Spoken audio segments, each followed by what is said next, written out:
Hey everyone! Today we're talking about the Kingdom of Jerusalem, a Crusader state that lasted almost 200 years.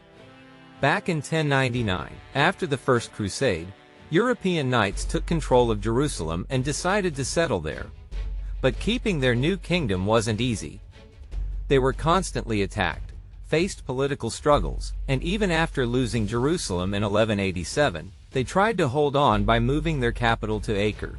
In the end, by 1291, the Muslim Mamluks wiped out what was left of their rule. So how did this all begin? In 1095, Pope Urban II called for a crusade after the Byzantine Emperor Alexios, the first Komnenos, asked for help against Muslim forces.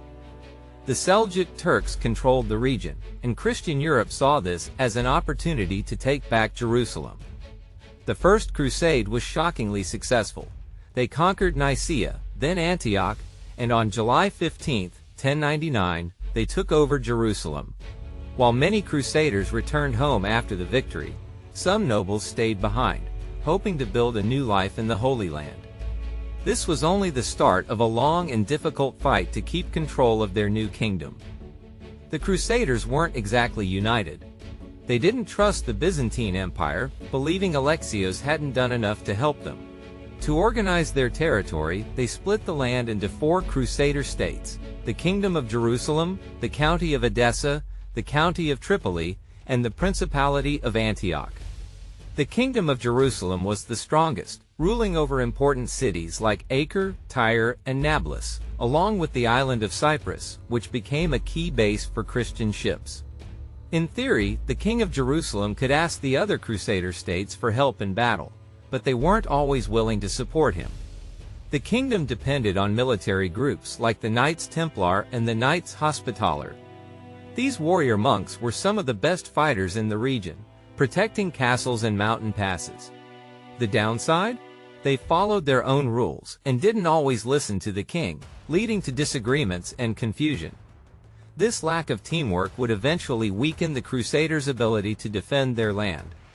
The first ruler of Jerusalem was Godfrey of Bouillon, a leader from the First Crusade.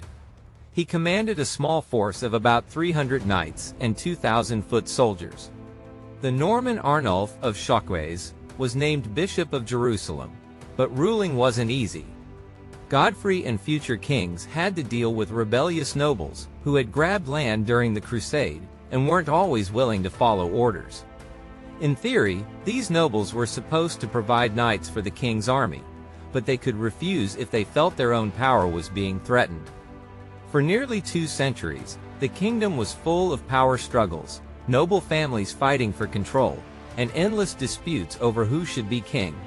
It was just as chaotic as any European kingdom at the time. Still, being the King of Jerusalem was seen as the most prestigious title in the Crusader states. A strong ruler who avoided military disasters could hold on to power. Kings often controlled nobles by handing out land and titles, rewarding loyal supporters and keeping troublemakers away. Nobles also played a role in decision-making through a parliament, a council where church leaders, landowners, and military leaders discussed issues like taxes and foreign affairs. And most of the Crusaders came from France, but they weren't just knights. Many brought their families and tradesmen, like blacksmiths, bakers, and builders, to help create a working society. The locals called all of them Franks, no matter where they were from. Over time, they built villages, churches, and graveyards.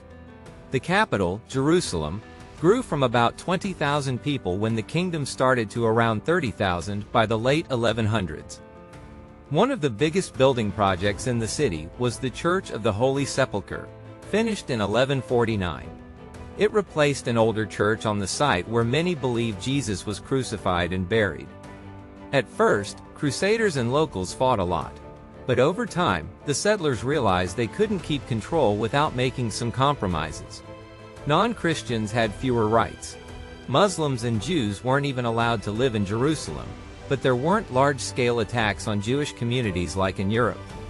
Some groups, like the Armenians, had Christian communities throughout the kingdom, and Muslims still made up most of the population, outnumbering Christians about 5 to 1. Daily life in the kingdom was complicated by language and cultural differences. The Crusaders spoke a type of Old French, which made communication with locals difficult. Most interactions happened through trade, legal matters, and business. However, some cultural mixing did happen. Crusaders started wearing local clothing, eating Middle Eastern food, and adopting better hygiene habits. Trade was a huge part of life, with merchants from Italy, Byzantium, North Africa, and the Arabian Peninsula all doing business in cities like Acre. The economy was based on farming, trade, and taxes. The fertile land near the coast produced wheat, barley, fruit, olive oil, and wine. One of the most valuable exports was sugar. Most of the sugar used in Europe during the 1100s and 1200s came from Crusader territories. The kingdom also traded silk, linen, and spices. Acre became the biggest trade hub in the region, even more important than Alexandria. The Crusaders minted their own coins, but money was always tight. War was expensive, and maintaining castles and armies drained resources quickly. Speaking of war, the Crusades didn't stop. The Second Crusade was launched to retake Edessa after it fell to the Muslim leader Zangi, but it failed. His successor, Nur ad-Din, kept pushing back the Crusaders, even taking parts of Antioch in 1149. Then came Saladin, the powerful Sultan of Egypt and Syria. He defeated the Crusader army at the Battle of Hattin in 1187 and took Jerusalem that same year. This led to the Third Crusade. While Crusaders won some battles and recaptured Acre in 1191, they failed to take back Jerusalem. With the capital lost, Acre became the new center of the kingdom. Later Crusades didn't go much better. The Fourth Crusade got off track and ended up attacking Constantinople instead of fighting Muslims. The Fifth Crusade tried to take Egypt but failed. However, the Sixth Crusade actually got Jerusalem back, not through war, but through negotiation. Emperor Frederick II made a deal with the Ayyubid ruler, Al-Kamil, who was dealing with his own problems and didn't want to fight. The agreement let Muslims visit their holy sites, but the city itself was handed over to the Crusaders. This peace didn't last. In 1244, a group called the Kharizmians, allies of the Ayyubids, attacked Jerusalem and crushed the Crusaders in a battle in Gaza. After this, the Crusader states never fully recovered. More attempts were made, like the Seventh Crusade led by King Louis IX of France, but it failed in Egypt. The Eighth Crusade in 1270 also failed. While all of this was happening, new threats appeared. The Mongols raided cities and even entered Jerusalem for a short time. But the biggest danger came from the Mamluks, former slave soldiers who had taken control of Egypt.